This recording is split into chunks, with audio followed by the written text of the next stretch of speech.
The Eyes in the Dark. A Mark and a few years ago, my friends and I decided to take a road trip to celebrate our college graduation. We planned to camp in a national forest and enjoy some time away from civilization. One evening, as we were driving through a dense forest, our car suddenly broke down. It was getting dark, and we were miles from the nearest town. We tried to fix the car, but none of us knew much about engines. With no cell signal and night approaching, we decided to set up camp near the car and wait until morning to find help. We pitched our tents and built a fire, trying to make the best of the situation. As the night grew darker, the forest around us seemed to come alive. We heard strange noises, branches snapping, rustling leaves, and distant animal calls. We tried to brush it off as normal forest sounds, but there was an unsettling feeling in the air. It felt like we were being watched. Around midnight, we heard something moving in the trees. We shone our flashlights into the darkness, but saw nothing. The sounds grew closer, and we could hear the distinct crunch of footsteps. Panic set in, and we huddled around the fire, hoping whatever it was would stay away. Suddenly, we saw eyes. Glowing eyes reflecting the light of our flashlights.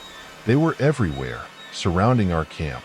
We couldn't tell what kind of animals they belonged to, but they were too high off the ground to be anything normal.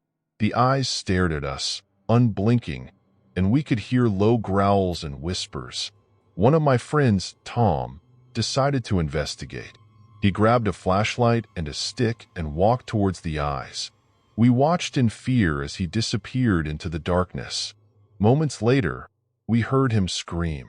We ran to where he had gone and found him lying on the ground, unconscious and covered in scratches. We dragged Tom back to the camp and tended to his wounds. He regained consciousness but was in shock, muttering about shadowy figures and whispering voices. We knew we had to get out of there, but the car was dead, and we were surrounded by the unknown. We stayed up all night, huddled together, our eyes scanning the darkness. The glowing eyes remained, watching us from the trees.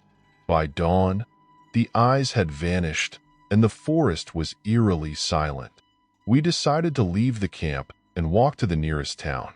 As we made our way through the forest, we felt an overwhelming sense of dread. It was as if the forest itself were trying to keep us from leaving. We saw strange symbols carved into the trees and heard faint whispers on the wind. After hours of walking, we finally reached a road and flagged down a passing car. We reported our experience to the authorities, but they found no evidence of anything unusual. Tom's injuries were dismissed as animal attacks, but we knew the truth. The forest was alive with something sinister, something that had watched us all night. We never returned to that forest, and the experience left a lasting mark on all of us. I still go camping, but I'm much more cautious now. The memory of those glowing eyes and the feeling of being watched haunts me to this day. The sinister ritual.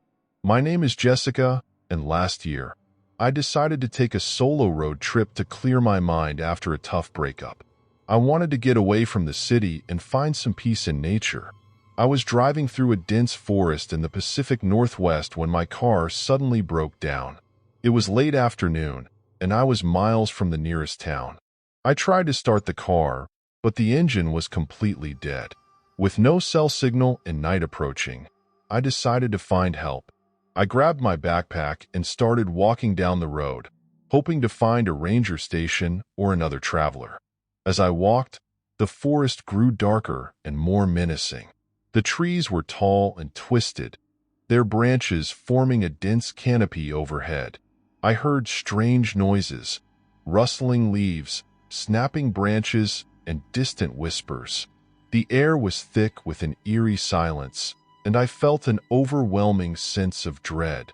After walking for about an hour, I saw a faint light in the distance. I followed it and found an old, abandoned cabin. The windows were broken, and the door was hanging off its hinges, but I decided to check it out, hoping to find shelter for the night. Inside, the cabin was dark and musty, with broken furniture and debris scattered everywhere. I found a dusty old lantern and managed to light it, casting a dim glow around the room. As I explored the cabin, I noticed strange symbols carved into the walls and floor. They looked ancient and unsettling, like something out of a horror movie. Suddenly, I heard footsteps outside. I turned off the lantern and hid behind a broken couch, my heart pounding in my chest. The footsteps grew louder, and I could hear voices speaking in hushed tones. The door creaked open, and I saw several figures enter the cabin. They were dressed in dark, hooded robes, and their faces were hidden. The figures gathered in the center of the cabin and began to chant in a language I didn't recognize. They lit candles and arranged them in a circle, placing strange objects in the center. I realized they were performing some kind of ritual, and I knew I had to get out of there. I waited until they were fully engrossed in their ritual and quietly made my way to the door. Just as I was about to slip outside, I tripped over a loose floorboard and fell, causing a loud crash. The chanting stopped abruptly, and I knew I had been discovered. The figures turned towards me, their eyes glowing eerily in the candlelight. I scrambled to my feet and ran out of the cabin, the robed figures close behind. I ran through the forest, branches scratching at my face and clothes, but I didn't dare stop.